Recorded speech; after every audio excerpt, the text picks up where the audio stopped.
So I'm standing there collecting this trophy, and Sunderland scout comes up to me and goes, "How long have you been playing in goal, son?" And I went, "About 5 hours." I think I touched on it earlier, and it's a little bit of quiet arrogance, and I call it quiet arrogance because he's big on saying of confidence on his league, of arrogance. I had 2 years away from football completely because I think psychologically I was tapped out of the game.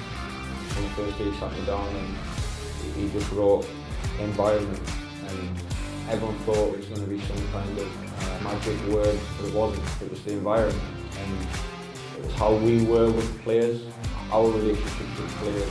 We have to stretch, but we also have to be very careful of what a stretch looks like, because when you stretch things, they can snap. So I think the key thing we look at is do they have a clear super strength? Because ultimately, you can be good across the board, but what's going to get you noticed is having a real super strength and polishing that super strength. And the burden I carried psychologically and that only perfectionism mindset. Hello and welcome back for another episode of Catching Up with Evo GK. I'm Paul Banks, and today's guest is the amazing Jonny Maddison. So Jonny brings a mix of real playing experience along with modern coaching insight, and does that at Sunderland AFC. Jonny's a Sunderland Academy graduate himself, and went on to play as a professional goalkeeper across the EFL and the National League system, clubs including Crawley Town, Leicester City, Yeovil, Darlington, Vale, and he was part of the Leicester City setup during their Premier League title era, so lots of tales I'm sure. Made 22 appearances for Yeovil Town and then later returned closer to home with Darlington before moving into coaching. Now he's back at Sunderland. Jonny works with the club's young goalkeepers, or has done till recently, helping shape the next generation through the academy pathway. His role focuses on supporting goalkeeper development across the academy and developing a clear route for young players to progress their careers. And until recently, where Jonny has now moved into working more directly with Cutler and the first team goalkeepers as well. So we'll cover that as part of the questions. But going back to what I've just said, I think what makes Jonny's perspective, as far as this podcast is concerned, so valuable is that he's lived both sides of the journey. So he's been that professional level goalkeeper, he's done it at the highest levels, involved with clubs winning the Premier League. There's not much more that you can say to that. But then also moving into the coaching environment and working with all age groups from the young goalkeepers. And if you're a regular on match days at Sunderland, you'll see Jonny stepping out on the pitch and warming the first team keepers up on match days as well. So lots and lots and lots to cover. Jonny, thank you very much for coming along. Thank you. Genuinely a pleasure. Brilliant. And I'm pleased you've recovered, because as we record this, we are not sure when this episode's going to go out, but less than 48 hours ago, Sunderland qualified for the Europa, having finished 7th in the Premier League. My voice is just about recovered. Jonny's head has just about been screwed back onto his shoulders to be able to do it today. And on top of that, he's run a full day's coaching sessions with Evo at the Beacon of Light. So no doubt your head is absolutely battered, Jonny, and if you need to take a moment during your I'm just delighted to sit down, if I'm brutally honest. It's been a really, really fun 9 hours. So no, really glad to be here. Amazing. So as I do with all of the goalkeepers and the coaches that we speak to, before we get into your journey, I'd like to just ask, who was your goalkeeping idol growing up? Truthfully, I don't think this one's going to go down too well. Because I looked at it when you gave me the question initially, and I said, am I going to be truthful here? And I am going to be truthful. Good. Shay was my idol growing up. When Newcastle were in the Champions League, I just thought the way he conducted himself around the goal, how reactive he was under his crossbar, and some of the big moment saves you'd see him make was amazing. I'd say from a local sense, and seeing him live, that was definitely someone who I looked up to. Moving more into me as a player, I would say Joe Hart was very influential in that, in a sense of the England goalkeeper. Yeah. Joe in his prime was a beast in a sense of what he was psychologically, physically, and then also his game output as well. He's really calm, wasn't he? Yeah. I'm not going to lie, I had a soft spot for Shay when I was a kid as well. I mean, obviously he spent his time here, and we have a long history of really good goalkeepers here at Sunderland. So I'm really not surprised. I mentioned at the beginning that you came through the Academy of Light yourself. What do you remember most clearly about being a young keeper at Sunderland? The amount of times I was there, really. I think even in the game today, you see it within the academy, it's a real investment from not only the player but from the families. And I think the amount of hours you spend dedicating to your craft for an outcome that is not guaranteed is really, really difficult. And to be in the system from 9-year-old, believe it or not, I started playing for my local team as an outfielder at 9 years old, 8, 9 years old. My dad was the manager, kind of the old cliche in that sense. Today's episode venue was brought to you by the Hilton Garden Inn just outside the Stadium of Light. They provide match day hospitality to Sunderland fans. If you do want to drop by for some food and drinks before the game, please do have a look on their social media pages where they're going to confirm the dates that they'll have the match day offering in place for the 26-27 season soon. The goalkeeper had left. I was some lanky, tall beanpole playing in the middle of the park, and my dad just went, "In you go, son," into the Russell Foster. And it was actually a tournament we were playing in, and the opposite manager had to rank the opposition goalkeeper out of 10, and that kind of score was collated at the end of the tournament. Right. And it just so happened on that day that I'd scored the highest points. So I'm standing there collecting this trophy, and Sunderland scout comes up to me and goes, "How long have you been playing in goal, son?" And I went, "About 5 hours." And he was like, "Oh, like, would you like to come in for a trial?" And back in those days, it was the old 6 to 8 week trial process.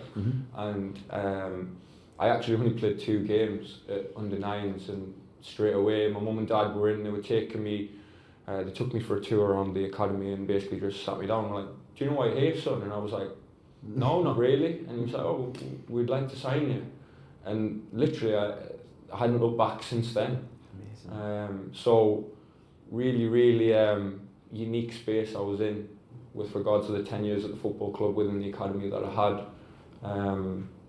The cohort of goalkeepers we worked with over the span of the 10 years was remarkable, and I think that's credit to Mark Prudder, who again needs no introduction in a sense of myself working alongside him now as a coach, but him being my coach as well. In the early days, really kind of giving me that core foundation to go and have a career in the game as well as many others.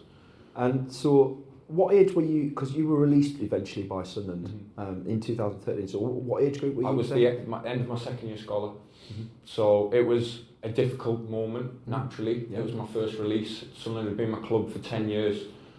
We lived in the local area, 20-minute commute, 5 times a week. I was getting out of school twice a week. I'd trained with the first team, I trained with the old reserve teams, I'd been exposed to an array of different things, and then that can soon end in a 20-minute conversation just before the New Year period.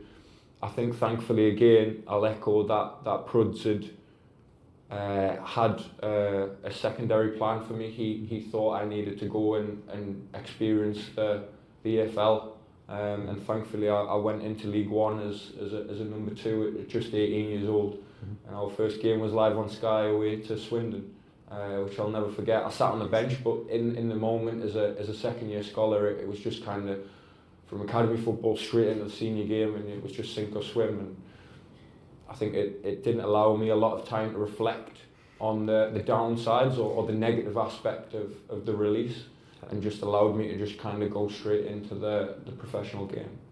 Which I can imagine that's really important to have that plan B lined up, because I'd imagine there's a lot of players out there that take that really personally, or there's potential to take it really personally and reflect on you're just not good enough. But that's not the case, is it? It's not the way it's worked. Yeah, I think naively, I could sit here now and go, yeah, I had a plan B, but I didn't. And I think you'll probably ask 90% of players now at that age, you don't have a plan B, because your ego's telling you, and you were telling yourself, I'm going to be a footballer. And I think if you didn't have that mindset, of that selfish mindset, I think the likelihood of you making it will be tough. It really would. Because the game is more competitive now than ever. the amount of coaching and detail and opportunity and talent out there is ridiculous. And when you look at it, it's all got to be crammed into the best league in the world of 20 teams. And you look at that from a goalkeeping context, 20 teams of 3 goalkeepers, that's 60 spots in the world of all ages that you need to be a part of. So kind of when you look at the stats, and to your point, two of those in each team are kind of sat on the bench waiting for their moment. Exactly. Frightening. And then obviously you were at Leicester City as well, during something that's never happened before during that period of time. Talk me through, you know, how did you get to Leicester City? What was your role during that time? And so it actually worked out well for me doing the Crawley and the League One aspect first. So like I say, I think when I look back on my career as a whole, the academy, although I was there for 10 years and I got a great amount of detail, I think players sometimes sleepwalk into a little bit of mediocrity almost, and I'll openly say that when I look back at it, and kind of the release or the news were the best thing for me, because it actually allowed me to reset and go again. I had 18 months at Crawley, and it was a real experience in a sense of what League One football looked like and the not so glamorous aspects of it. So when I went back to Leicester and I was back in a football club that was really well resourced and had really good people around it, it was a bit of an epiphany, in a sense of I'm not going to let this go by any stretch. So the work rate kind of knuckled down tenfold. And being around at the time, Mike Stowell was the goalkeeping coach, and we didn't have a lot of numbers in the PDP, which is your 18s and 21s phase. So Mike was very keen on integrating the under 21 boys or under 23 at the time with the first team. So to kind of work on a daily basis with Mark Schwarzer, Kasper Schmeichel, Ben Hamer, was a real privilege for me. And like you say, the mindset of the football club at the time was before the training ground, before Seagrave came. They prided themselves under just hard work. It was a non-negotiable at the time. Nigel Pearson was the manager, and it suited me to the ground. So, like you say, for the kind of the 2 seasons I spent there, a real array of unforgettable memories, really, looking back. I can only imagine. Well, what you talked there about some of the senior goalkeepers that you worked alongside during your career.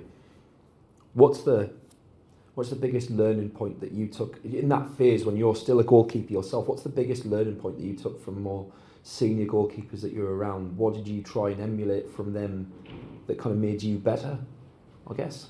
I think I touched on it earlier, and it's a little bit of quiet arrogance, and I call it quiet arrogance because Neil talks about it again, and I know we'll touch on Neil in a little bit, but he's big on a saying of confidence on the verge of arrogance, and it's a real fine line that you walk, because in order to be top level and deal with the pressures of crowds, media, expectation, on a consistent basis, by the way, not just once in a blue moon, you have to have a confidence or an ego about you that is going to allow you to do that. But I think importantly, you look at the top athletes in the game, or not even in football, just in sport in general, they have this really high ego, but they balance it with an unbelievable humility. And I think to have that capacity to hold both is a real skill in itself. I think that's something that's been echoed a lot by the other coaches that we've spoke to on the show as well.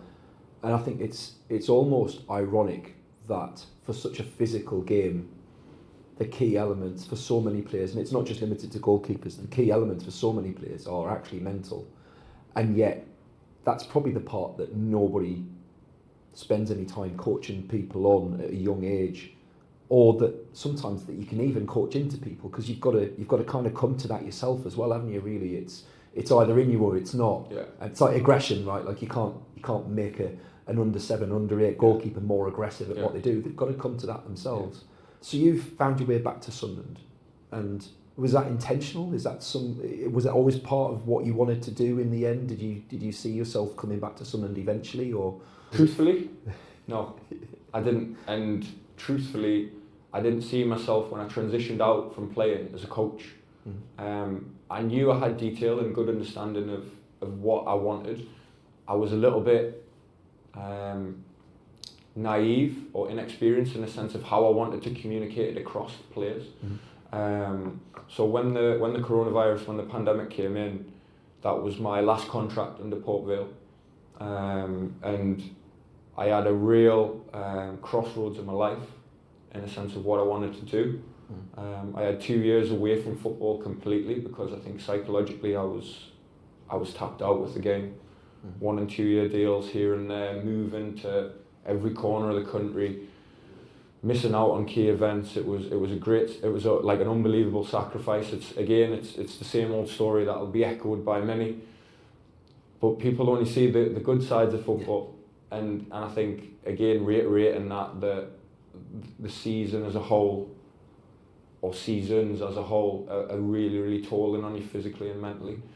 So I had 2 years out of the game, and I'll say this open and honestly, I was a delivery driver at Amazon because I had no skills. I had unbelievable aspects to give from a footballing sense. But from qualifications, all my friends were electricians, plumbers, skilled tradesmen, and what could I offer? Luckily, in that moment, the pandemic was, the going rate was everyone was ordering online. So the going rate, so actually it was my brother that got me in the back door with regards to Amazon. The money was okay. It helped. It was important because I had to pay bills. And give you breathing space, right? Yeah, I had 2 years of just being normal. And I say normal loosely in a sense of if I wanted to go out to see my friends on a Tuesday night, play a bit of pool, maybe have a beer or two, get some food, see birthdays with my mum, my dad. My mum was shielding at the time in the pandemic, and again there was just a lot of things that made me just want to be normal again.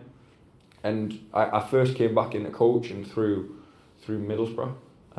It was after the 2 year period. There was a job on Indeed regarding just a part-time role, 9s to 16s. I just fired my CV out and went, I will give this a go. They've been in touch. I delivered 2 sessions and they were like, yeah, we want to take you on board. And it turned from part-time to pretty much full-time. Working with the 9s to 16s, really, really good club, really good people. Loved it. Was there for 4 to 6 months. And then I was on a CPD event actually, when England come and they deliver the kind of processes to all the different regions. And it was hosted at Sunderland. So I kind of went back to the club and I seen a lot of old faces that I hadn't seen for like 10, 12 years. That was like the cleaning staff, the kitchen staff, Prud was there. And they were just like, we thought you were still playing. Well, where have you been? And I was just like, no, I'm coaching. And they were like, you're joking. And then one thing turned into another and I ended up being in there full time. So I'm kind of really privileged to be sitting here now in the position I am 4 years on. But yeah, I wouldn't change it for the world now. I look back at it and it's all my experiences have shaped me to who I am, and naturally football is where my heart is and where my skill set is, so long may that continue.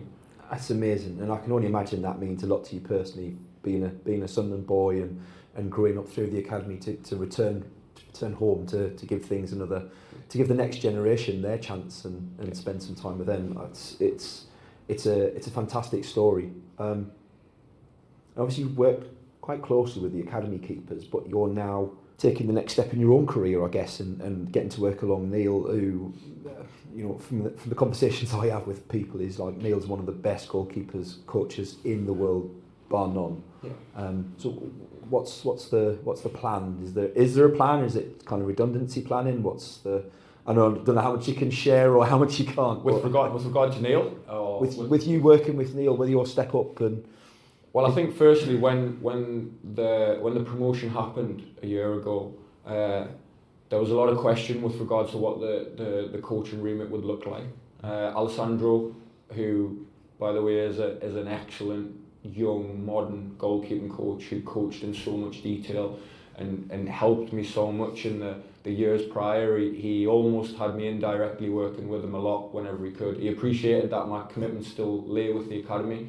But whenever he could get me over there, he would. Working with the senior boys at the time, I think it was Pat, Nathan Bishop, Alex Bass, Jake Carney. It was really, really good for me to get that exposure early. And I think, like you say, I was sitting in quite a niche space in a sense of me being quite younger for a coach, being a player and also having a bit of coaching detail as well. So it allowed me to be really relatable with the boys and settle in with the seniors quite easily, maybe easier than most.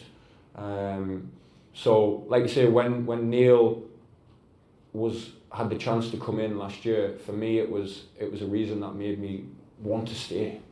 Not that I was in any rush to leave, but that it was just like, wow, to work with this guy and even pull some little nuggets of kind of where he's been, what he's seen, who he's worked with. I mean, his time at Villa, and obviously Emmy Martinez speaking as highly of him as what he is, and the podcast he's been on from previous.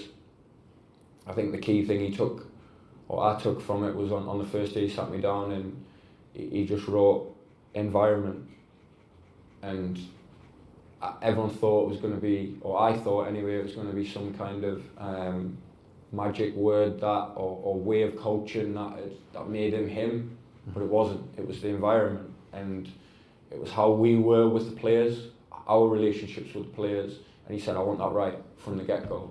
So kind of he selfishly utilised me a lot more in this season, and like you say, as the department is growing, it's going to be, like you say, looking really positive going into next year and into Europe. So it's like, I can only imagine, because from an outside perspective, we hear a lot of how good the academy is and how we value bringing the young players through, and we've always done well. We've always developed and brought on, but I guess the sticking point for Sunderland is we've always ended up being the club that had to cash in on them because we were never quite big enough to hold on to the level of some of the players.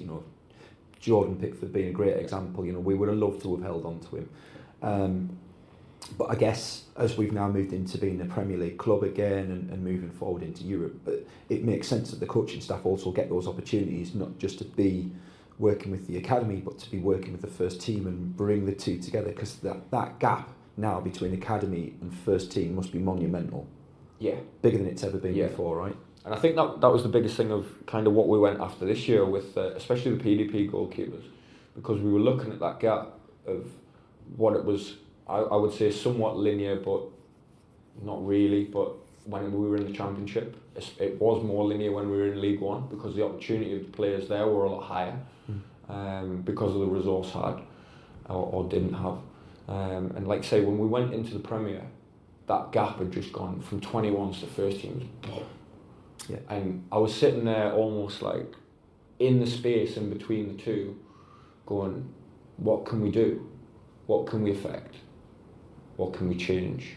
And I think the biggest thing we utilised this year was the loan system, and how we managed the loans of some of the senior players in the 21s to go and get a CV in the game, go and get a real exposure of what it looks like in the non-league, and more importantly, give the younger players in the academy an opportunity.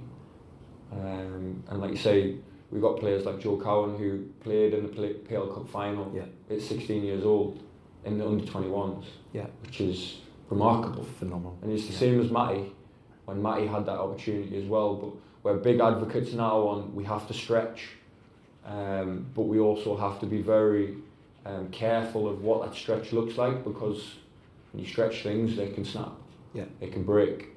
So we have to make sure that, I would say, if you look at it from a four-corner perspective, technical, tactical, physical, psychological, the two key aspects that we look for in the goalkeeper is, are they physically capable to handle the demands of being stretched into a senior environment or into a phase above them, like age group, and are they psychologically capable to do it? Have they got good temperament? That was probably one of the questions I'm quite curious about, is how much contact do you have with the goalkeepers that are out on loan? Like, do you spend a lot of time with their current parent clubs, working with them on the development plans, or is it kind of you're theirs now and we'll see you in a bit? I think I kind of subconsciously took on the goalkeeping loans manager role within the 21s especially, We had Dan Cameron out on loan to Hebburn Town. We had Isaac Allen out on loan to Hebburn Town.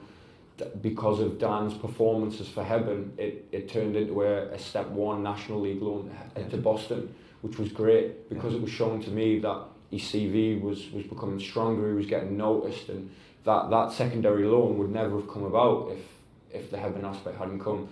Thankfully, geographically, Hebburn is 20 minutes away, so we could control what his training provision looked like Monday to Friday. Hebburn were very accommodating with it, they were on board, and they just allowed him to play on the match day.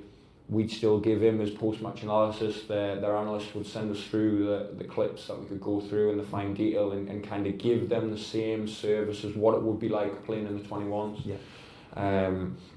And again, I think it just helped with the whole environment of the goalkeeping department. We had 6 in the PDP, and managing them all when there's only one in 18s game on a Saturday and one in the 21s game on a Monday, that's 4 others that aren't getting something. Yeah. So, like you say, from an outcome perspective, to have boys out on loan and boys getting their stretching around it was brilliant. Amazing. And then coming back to where we are now, I mean, I've been bringing my son to games for 2.5 years, and we've seen you out on the pitch warming the keepers up almost that entire time, if not all of it. What's that experience like in pre-match on match day? With, you know, we're blessed in the northeast. Yes. I see that with bated breath, right? Like we're very blessed to have 3 big teams with huge support. Yeah. What's it like being out there with 48,000 people, setting expectations? You know, 3,000 away fans being quite loud and vocal. You carry it hard, and I think I dread to think what someone like Robin carries when he's playing. He's in the moment, and I'm on the sidelines, and kind of my work's done. Yeah. So when an outcome happens, positive or negative, where sometimes I'm sitting there going, what would I have done differently, or what could I have done more? How would I have structured the week, or how would myself and Cuts have structured the week? Should we have given him X or Y or done whatever? But it's hindsight, isn't it? And I think that's the beauty of football. But going back to the magnitude of the club, and I'll give Sunday as prime example. We left on the coach from the academy from pre-match, and all of our prep was done, everything was ready. We were just ready to go to the game. And when we seen the masses that had congregated around the ground and the flares, and it took us 30 minutes to get into the ground because it was that much. But I knew straight away when we went down into the dressing rooms and sat, I knew we were going to win because of that. And I think from myself, and there'll be a lot of fans that are watching this, it's a big thank you from not only myself but the rest of the coaching staff and the players, that they were the 12th man in that, and they've been the 12th man all year. They've been brilliant, and like you say, it's so rewarding to see from someone who has a real personal affiliation with a football club, as well as a professional one.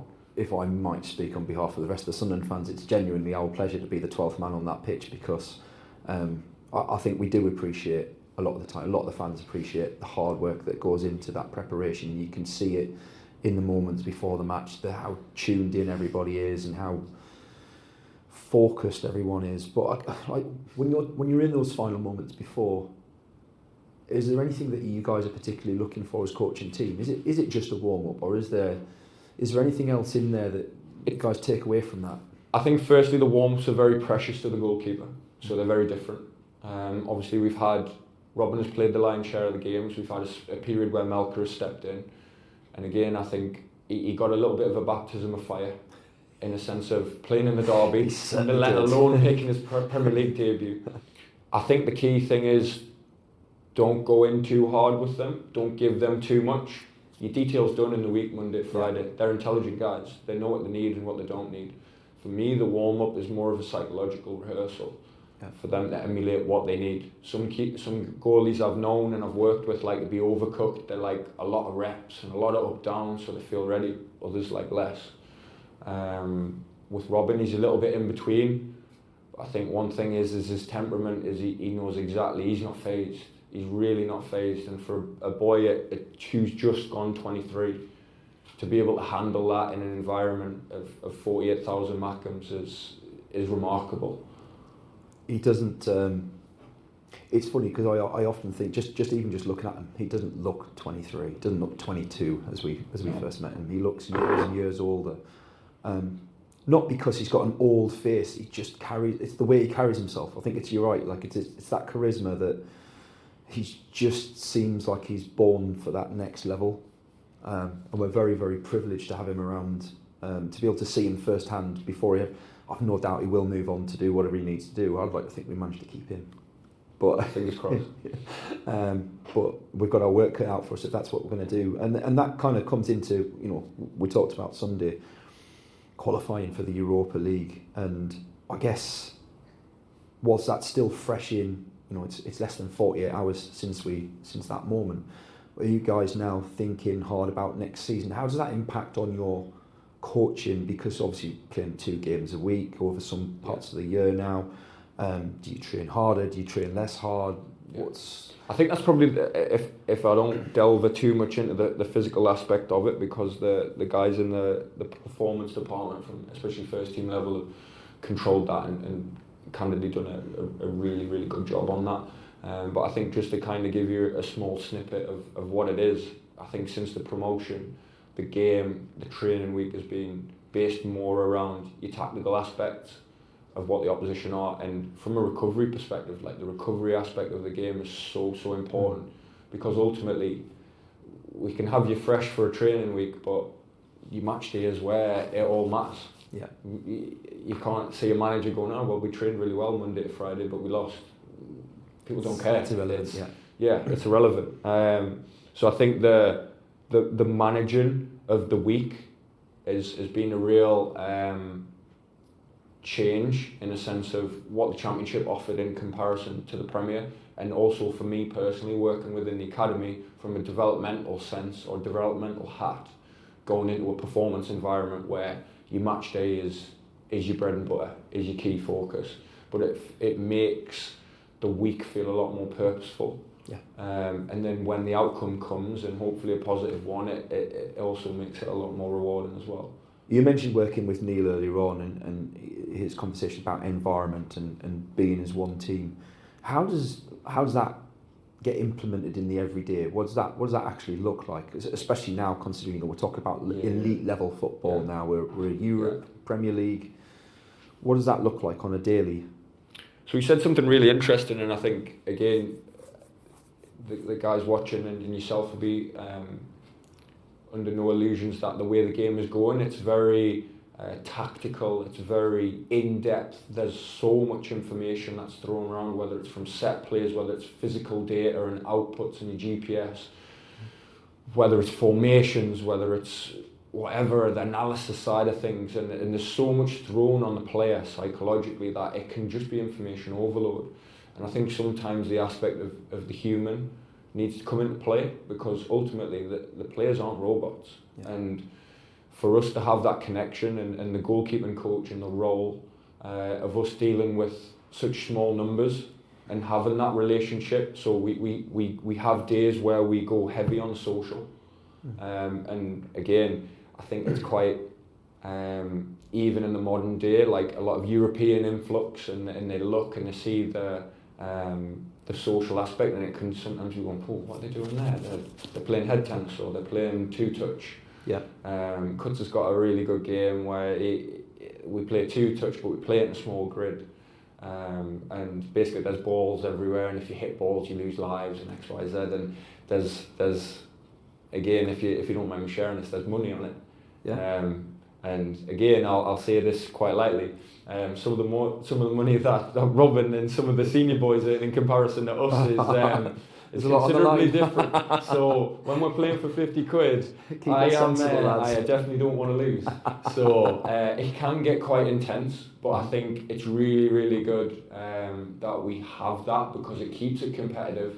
It keeps you psychologically engaged in the session. And I think when we implement that at the start of training for 10, 15, 20 minutes, when they then go into the session, up here, they're firing, and they're already ready to go, because again, you don't mind me saying, there's been many times whether you're a young kid or you're a senior goalkeeper, you'll roll out of bed one day and you'll be going, fancy a day. Oh. Yeah.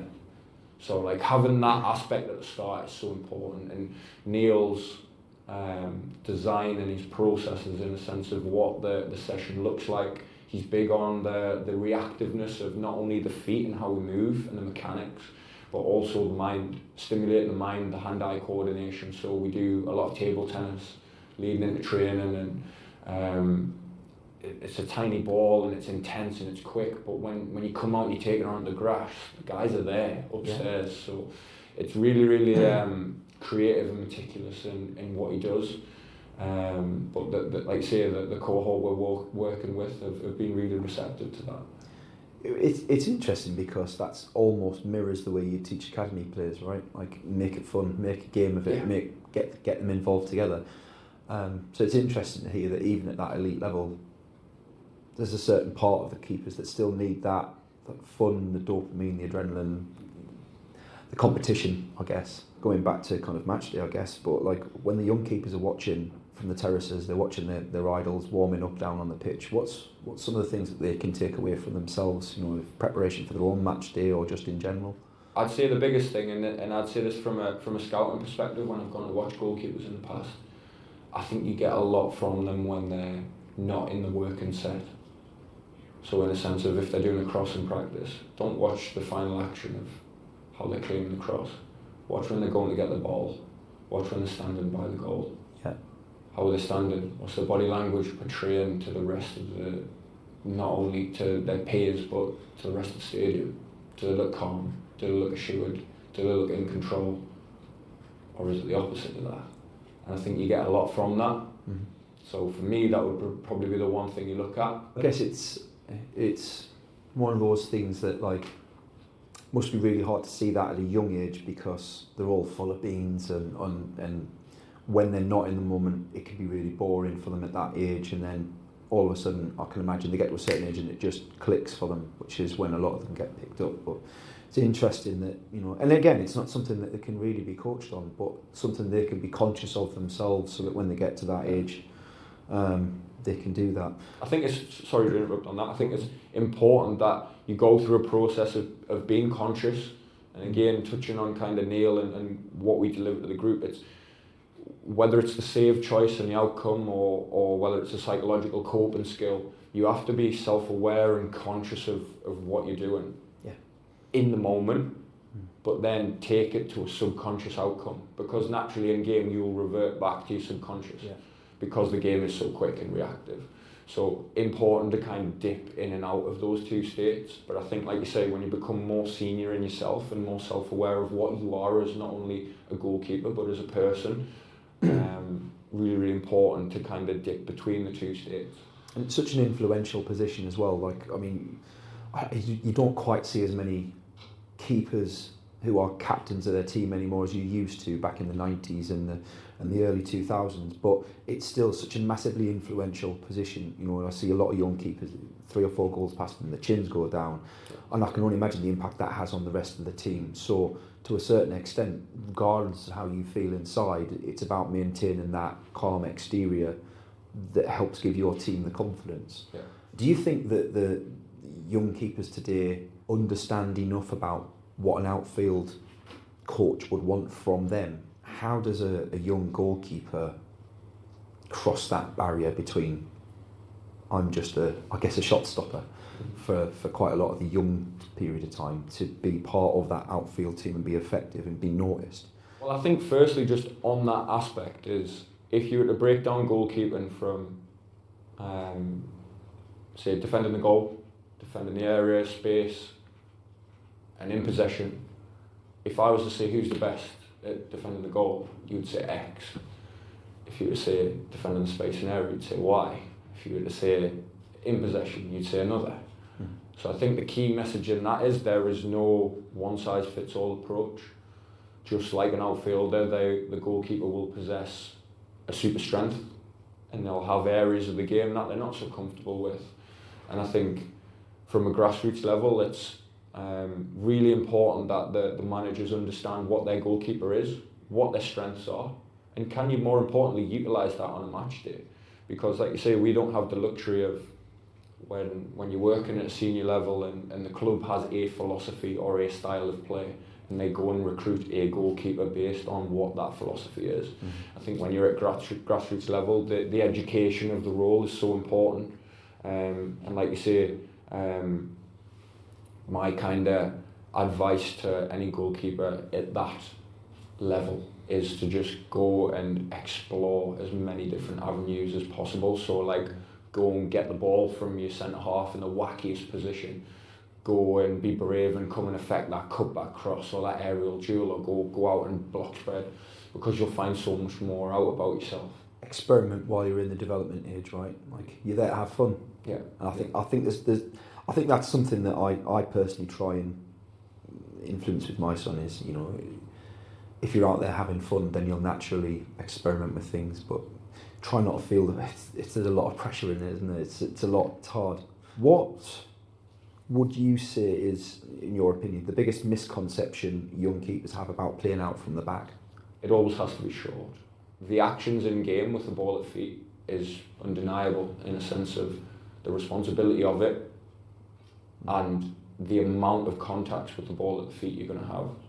So the goalkeeper, whether they like it or not, has to be efficient and effective with the ball at the feet, left and right foot. So we call first line passing with your back line, second line in your midfield, third line into your top line. You have to have an array of clubs in your locker to be able to execute. And I think it's like anything, when you say to the goalkeeper, right, we're going to play out from the back today, they think, oh, I just need to pass to my centre back. Yeah. Really, there's so much more to that. Yeah. And I think, like you say, the amount of times you see it in academies, you see it in any kind of youth phases where they go, well, the coach told me to play out from the back, play short, and it's such a closed-minded way of thinking. I think the key message in it is almost to watch the first team since the boss came in, and he's big on a word that he uses a lot in the build, and he says be adaptable, and it's such a refreshing way of putting it. Yeah. Because with, again, in the top level, with the analysis of the opposition, what you have, you play in a certain way. I'm telling you now, the next Saturday you play, a team will be set up to combat the way you play. So you have to be adaptable. Yeah. And the same in the concept in the grassroots. If you're going to go short, only do it once, twice, 3 times. Then the next one might go at your fullback, might go into your 9, yeah, might go over the top. Yeah. And then it changes the dynamic. And then you can go back to playing short. So it's a bit cat and mouse almost. And I think that's where your intelligence comes in. Yeah. You've got to, I think common sense has to come in a little bit. But I think in the game now, coaches are what I'd class as super coaches, in a mentality of the detail and the education that players are getting now at a young age, technically and tactically, through their analysis. It's never any better than it's ever been, and it's brilliant because their game understanding is top. But what you're actually doing is you're taking away the emphasis of them making the decision in the moment, in the pressure, which brings me back to my earlier point of just keep exploring, just keep failing, and you'll learn. And the more situations you put yourself in, time after time after time, you're going to build those neurological patterns of, oh, well, this happened the last time I did it, so why don't I change it, or change this, or change the way I pass it into him, okay? And that's where your learning comes. So really, really, like, big message to just stay adaptable in who you are, but work on the technical aspects of what your choice of club is going to be. And I mean club by, as in what your pass is going to be. Yeah. Obviously, I gave you some questions before we came here, but there is something else that's occurred to me whilst we've been sitting here talking, and I'm interested to hear your opinion on it. I'm a young goalkeeper. I want to be picked up by academy. I want to play professional. Do they need to play Premier League, first division, grassroots, to be able to be picked up by scouts at that age, or are there other options for them? I think the biggest thing from a scouting perspective is, especially at those young ages when we look at it, the key message for me is, do they have a unique trait that makes them stand out from the rest? Now, you'll probably ask me, what is that? It could be anything. It could be this boy stands ridiculously high in the goal and in the build, and he just wants to get the ball all the time, and he's like an extra outfield player, and he's bumping. It could be that. Or he could just be an absolute demon in the goal and just make saves constantly, just like getting hit and block and brave as a lion. Or he could just have a personality, a pitch personality that we talk about, where his shoulders are back, his voice, he's commanding his back line, he's got that aura about him that's like rubbing off onto the rest of the team, and actually his in-game actions will be somewhat lower because he's actually diffusing situations without them becoming actual outcomes with regard to the goalkeeper. So I think the key thing we look at is do they have a clear super strength? Because ultimately you can be good across the board, but what's going to get you noticed is having a real super strength and polishing that super strength. But it could be absolutely anything. I guess in answer to that, then it doesn't matter whether they're playing Division 1, whether they're playing Division 3, Division 5. Probably more likely to be spotted at the higher level games, but and I think especially going back to your experiences of what you're exposed to at a young age. I think if you're at a top team where you're at the best team and you're standing there and you're standing with your trophies at the end of your tournaments and you've got a chest full of trophies, but actually I've probably only saved 3 shots all season.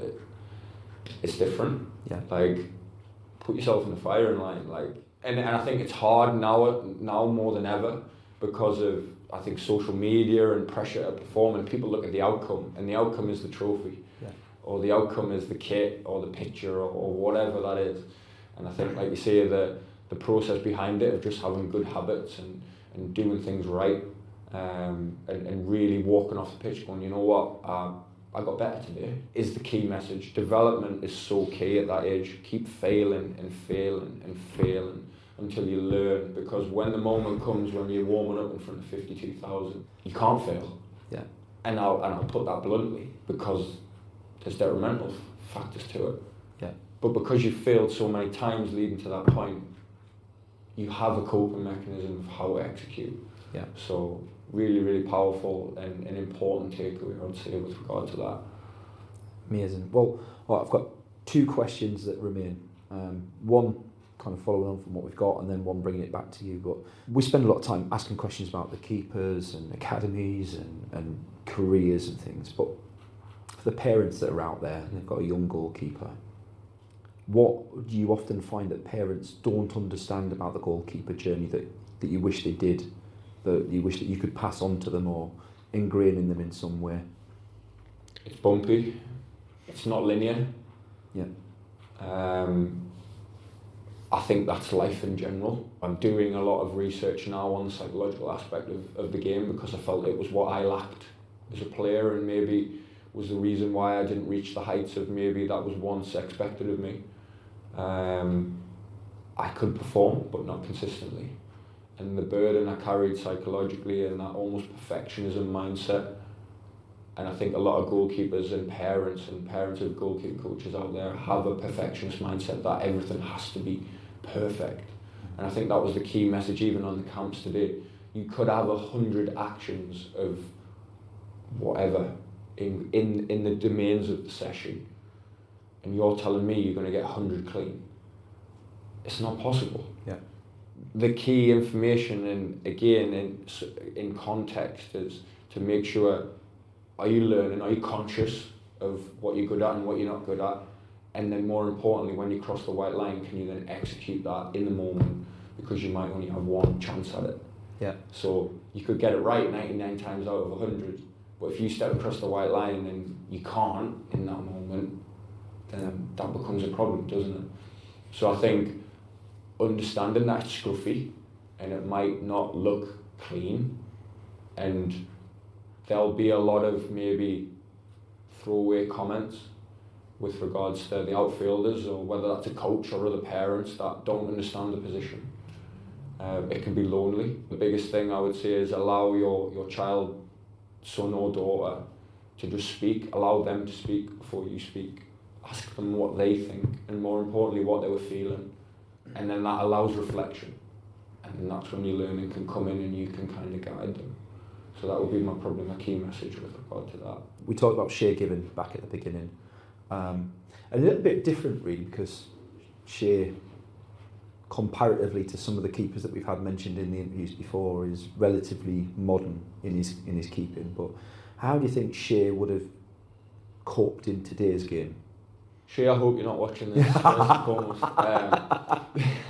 No, I think he's I think the first thing that's going to spring to everyone's mind is his physical profile, because now you look at the goalkeeping domains, and I'll say this: we stand in a tunnel on a match day on Saturday, and you're seeing the size of some of these guys. Oh my God! Like, I'm 6'4", and they're absolute beasts. I mean, take Sanchez for example at Chelsea, physically to a point where it is like the peak of athleticism, peak performance.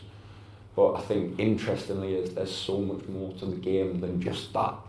Yeah. And I think what Shay possessed was his anticipation and his reflexes on his goal line. Yeah. And his technical outputs in game were so well executed that I feel now, not just in goalkeeping but in football in general, the game has gone so physical heavy that we've actually negated so much of the basics. You save choices, you scoop, you volley, you collapse save, you step and push, your crossing techniques.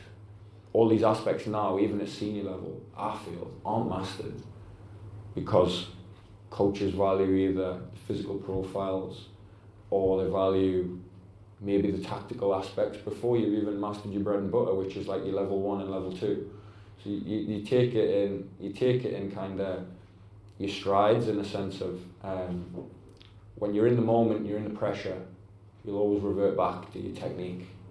If your technique's poor, then you're already off to a negative start. If your technique's good, it can get you out of less than ideal situations, because you'll always be dealt a raw hand, in a sense of I've been caught out of position, or I'm in like a grey space, no man's land. But if your technique's good, it can get you out of bother. So I think that's what Shay kind of possessed, that kept him ahead of his time in that aspect. I love it. Jonny, it's been an absolute privilege to have you on. Thank you very much for having me. Thank you, really appreciate it. And we'll see you for another episode shortly. Thanks. Bye.